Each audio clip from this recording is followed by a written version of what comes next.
right, gang, hope you guys are doing great. Don't mean to get the camera so close to my face. It is loud out here. We found a house in framing. We've got our foundation. It's time to put a house on it.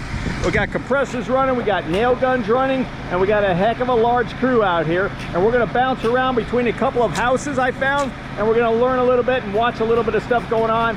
Then we'll probably head to another community where they have a finished one, completely finished, and we'll go ahead and talk about some of the nuances of that as well. So anyway, let's get looking at this house. All right, gang, hope you can hear me. I got my voice right up next to the camera, got my hand over the microphone a little bit so we can hear each other without the wind noise. Anyway, we're starting to frame up a house. They got a heck of a crew out here, and you can see what they're doing is they have all the wood. They have the framing package way back there we'll look at in just a minute, but they're building the walls laying down, okay? And they've got the plans laid out over there. There'll be a foreman. He's got a gentleman maybe in that green shirt over there. He's gonna make sure guys are doing what they're supposed to be doing, and girls too. There's some girls on this job site. And so they're just working according to plan. Those are 2x4s, generally on 16 inch on center. And then in some areas, depending on what's in that area, windows, doorways, bracing for engineering, the engineering of the home, they'll take 2x4s or 2x6s and sandwich them like this gentleman's doing right here. They're hard at work. There's a lot going on. It doesn't take them long to frame up a house. You can see he's doing a window right there. Okay. And these folks back here are hanging out. I'm not sure what their role is, but maybe they're running lumber, I'll call it. So they got another window right here that they've done. Right in this area, right in here. And what they'll end up doing is they'll stand this wall up. They'll stand that other wall up, and then they'll start building walls between them. They'll brace them so they stay up and everything. All right. All right, before we go around to the other side of the house, I want to show you. This is the truss package. These are the trusses, basically your roof of the house. They were created in a factory. Let me get out of these gentlemen's way. They got big wood they're moving. And that's all done according to the plan and the engineering. A couple things I want to show you. These will be set on top of the house. Hopefully I can catch it with a crane, okay? And you can see the numbers that are written on here from the truss factory. Those are the sequence numbers of how they go up on the house, okay? It's like a jigsaw puzzle. As we walk around the trusses, you can see how they're put together. Each piece is called a cord. You got horizontal cords, you got vertical cords, angles, and you have these gusset plates, so all the pieces are put together. Again, these are all created on a jig in a truss plant in a controlled environment. And just a little side note, each one of these trusses by themselves is kind of weak actually, but when you put them all together in a package on top of a house, they become and they're all tied together, they become extremely strong. All right, gang, we're on the other side of the house now. We got a gentleman, you got some supervisors there, and you got a whole crew. But one thing I want to show you over here, the bottom plate on this wall, they call that a bottom plate. Let me get it right up on it. This is what's going to touch the concrete, and they'll extend this over. But this is kind of it takes up the gap between the wood and the concrete, because neither of those two is perfect. So they put a little foam rubber in there to help seal up the gap and make sure it's all nice and tight. All right, gang, as we move down the wall, something else I want to point out. This particular builder, to put sheeting on the wall, once this wall is stood up, they're going to put sheeting on the outside. And if you notice, you got their 2x4 walls, your studs, but you also have some 2x8s, or excuse me, 2x6s, every 4 feet that are turned sideways. And what that is that allows them a place where they meet up the sheeting on the side of the house, and allows them a place to nail it. All right, so that's why they do that. That's why they turn that. Okay. And also you can see this is while they're not working in this area. Let me talk to you about this. Sorry about the music. They have fun on the job sites. You can see all the sandwiching of the wood on the bottom plate, the sill of the window, and the top of the window there. It's all done for strength, for code. It's code required. Oh, we just caught them. They're getting ready to stand this wall up. See what they're doing? Look at that. All working together. All working together. Look at that. There's the first wall of this house stood up. Pretty dang amazing. And they'll end up starting to brace all of that. They've got wood all staggered around so they can start bracing it and get it to stay up. Pretty cool. All right, gang, we made our way down the street to a couple other houses that are further along in framing. You see this one's got a bunch of walls stood up. This one's got the roof going on. So, and they're detailing out some areas and stuff I see. And that one's got the tar paper going on the roof. So you have a lot of different stages right in here. Hopefully I'm talking loud enough so you can hear me. Let me get away from the compressors and everything. We'll go walk around the outside. We have to stay off the job site. We don't want to be in their way. So let's walk around. There's that another truss package ready to go up. And again, you can see the numbers. That'll be put up with a crane. That's always cool to see. You'll have a couple of guys up top, a couple guys on the bottom, the crane operator. It's quite the experience to sit and witness that. So there we go. Remember the wall we just saw stood up? These are all stood up and they still have the bracing on them. So this is kind of the next step. They're working on the interior walls. They're doing all stuff inside, just kind of working through the plan, working through the plans for the house. You can see some of the techniques. A double bottom plate, that's where our window's going to go. You have a double top, you have a triple top plate as part of the header system for the window, and different windows or different doorways in different homes will have a little different header systems, just depends on what the engineering calls for. And then you have a double top plate, the two pieces of wood up the very top. They're building a lanai here. Let's come around the back side over here. All right, so he's working on the top there. They've got some bracing put in place so they can keep that up, but then they'll put a column. They'll more than likely be a column somewhere in here to kind of support that corner, right? Makes sense. So I would assume that's what's going to happen. So all of that will be interconnected when he's done. Before we walk next door to see one a little further along, you can see the back wall of this house right here. And those are going to be the sliding glass doors. That's got like a 2x6. That's a 2x6 framing around the sliding glass door. And that's going to go right in this hole right here, right on the inside of where he's working. All right, now we go right next door where they're putting on the roof sheeting. And that, this is such, these guys are phenomenal. As hard as they work, crazy. Again, he's bringing that up there. There's got to be some bracing maybe he puts somewhere. I'm not sure. Just, you know, there's no telling. What are we working on out here? Let's see.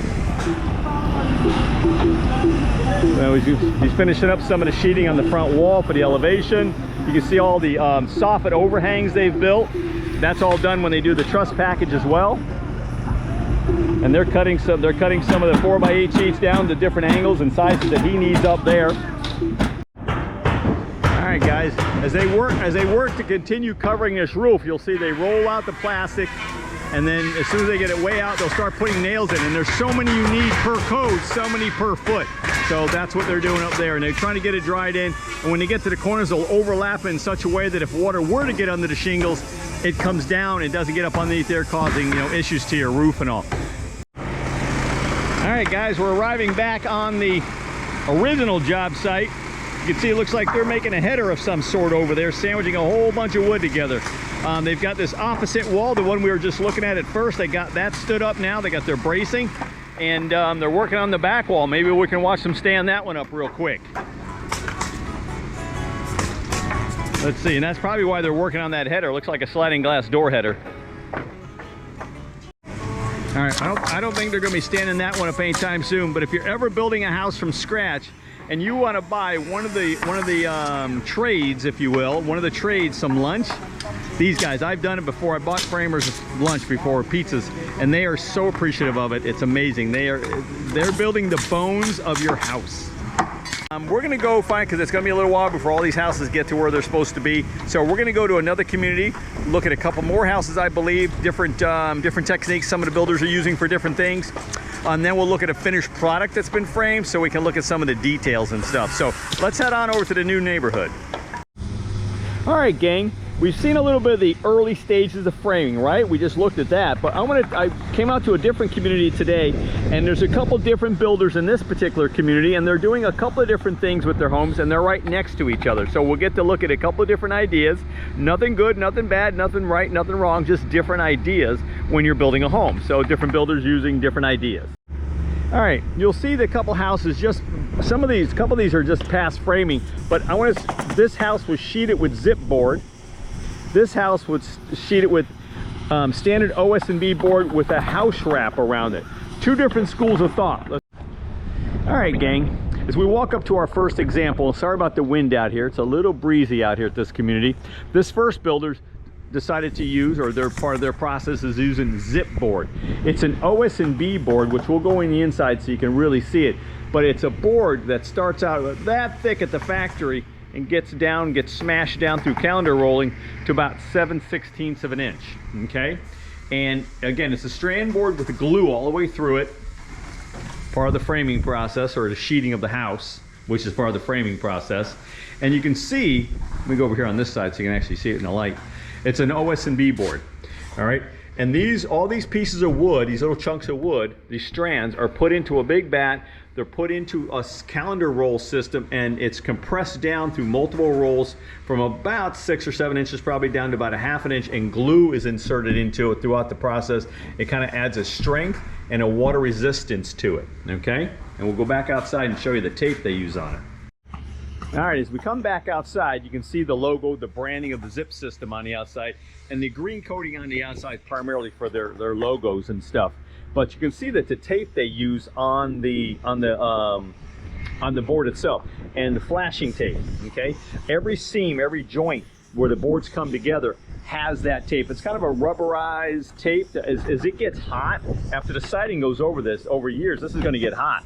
And this becomes one with the board, and it'll make it really, really super watertight, okay? You can see it, they do it on all the corners, all the seams, all the penetrations. Any place there is a penetration or potential for a leak, they do it. Like around these windows here, okay? The sills have all been set with zip tape. And they'll go through and they'll put tape around the entire outside of that window when they're ready for that as well, okay? All right, gang, we're over to our second example here in the community. I'm going to try to talk really loud so the wind doesn't bug us.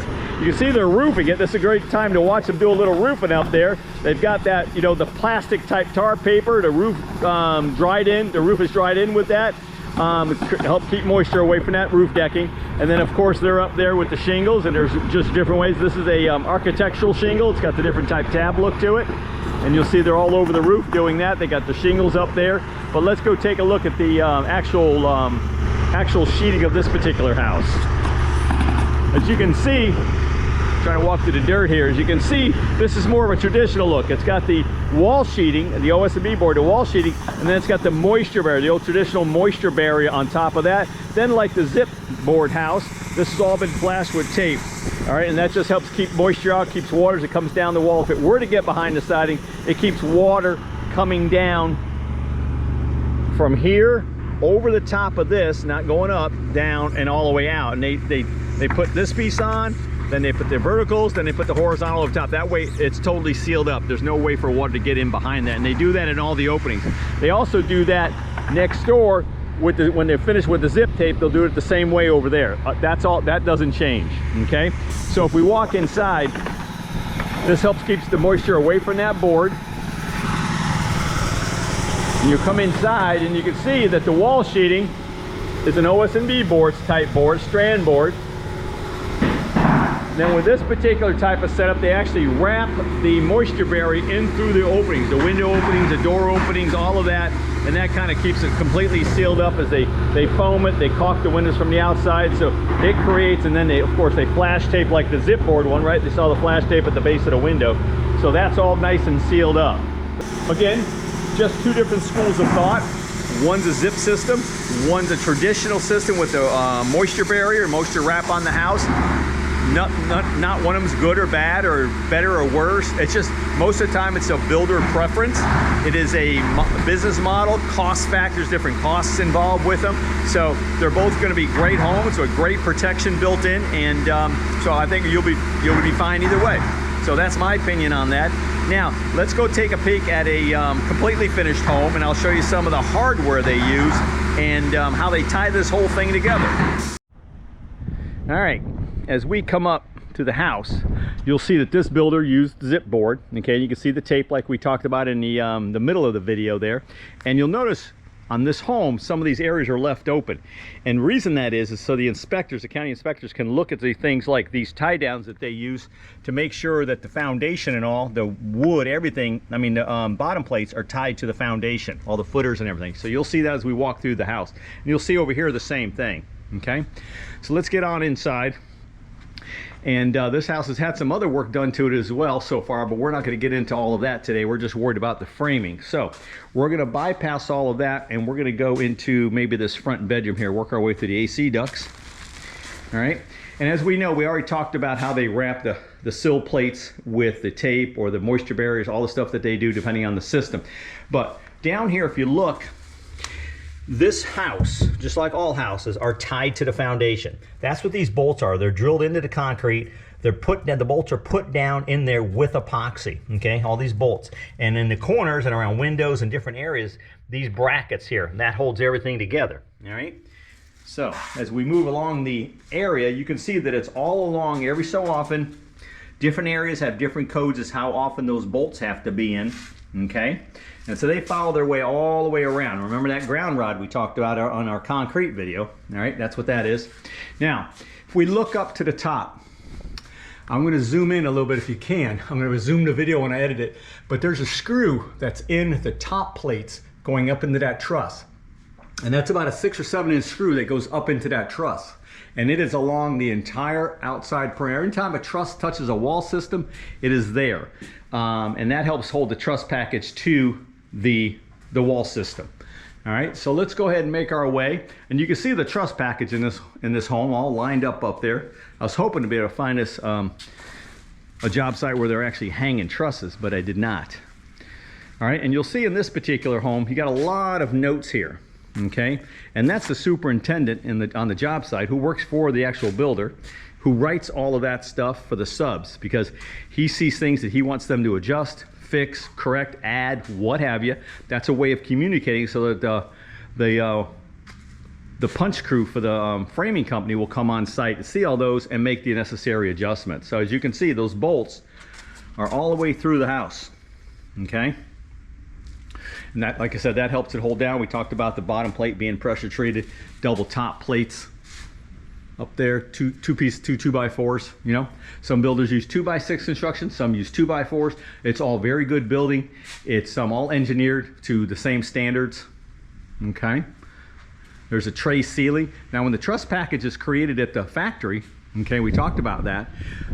That little notch out is created. And then when the trusses are set, the framers then come back in and build the box, and that'll all be sheetrocked over, okay? If you look over here, you can see at the truss plant, all the vertical pieces that were put in place so they could build this box and create the tray ceiling, okay? And every house has different things going on, different bracing here and there. And there's another thing, when they can't do a 7-inch or 6-inch screw like you do at each truss point, they'll put those straps on, okay? Because they can't get a 7-inch screw in there because it's not going to work. And if they do get one, it's not going to be very good. So they'll put those straps a lot of times just as that extra added precaution and make sure that the house is, you know, wind load safe, I'll call it.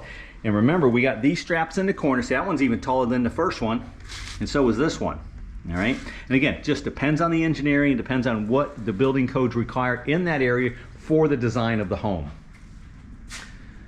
Let's see what else we can find here for you guys. The inside of your home, let me find a long wall. On the inside of the home, people have, sometimes they make comments about this, but a lot of times on the interior walls, those are 24 on center because they're not load-bearing walls. They're just walls basically to hold your sheetrock and separate the rooms. There's nothing wrong with that. Most builders do 24 on center on the inside, and of course by code and for strength, you want to do 16 on centers on the outside. So let's go back into the master bath here for a minute. You'll see some other cool little framing things here. That's the seat that's going to be in the shower. It's all framed up. They'll put what they call a Durarock type product, which is a moisture. It's a sheetrock, but it's for resisting moisture. All that'll be covered. Your walls will be insulated. And I'm sorry about this. Let me get back out of that sun. Your walls will be covered with sheetrock. We'll get into that when we see sheetrocking, but that's all going to be covered with Durarock moisture barrier type of sheetrock. What else can we talk about? Oh, there's another. In their laundry room, this is a laundry space here, it looks like to me, but look at all that sandwiching of and this is a 2x4 wall versus the other one being 2x6. This one's 2x4, but look at all that wood sandwiched together for strength. It's crazy cool. And now we have here backing up the backside of the garage. Why does this wall have board on it where the rest of them don't? Well, this is called a shear wall. It helps with, it's all engineered into the house. It helps with the lateral forces on the home in a heavy wind load, in a heavy wind situation. Okay, and you can see more notes they've written on there, but that's called a shear wall. Okay. All right, gang, that's framing. Hope you guys have been enjoying the series so far. I think next we're going to get into the trades, your electrical, your plumbing, your AC inside the home. Then we'll get in insulation. We'll kind of follow it from there. Maybe we'll talk about some siding and windows along the way and kind of give you some of that. We'll interject that into the other videos. But we do enjoy teaching. We enjoy you folks learning, and we learn along the way as well. So I would love to help you build a house. We work well with the new builders, and we also, of course, do resales, home inspection. We do all of that. Sharon and I work as a team. 2 as 1, and to help our clients get into some really cool homes. So we do appreciate you. Give us a like, comment, subscribe. Call us if we can help. We'd love to chat with you, interview us, get to know us. We want to get to know you. And have a fantastic day. We'll see you on the next one.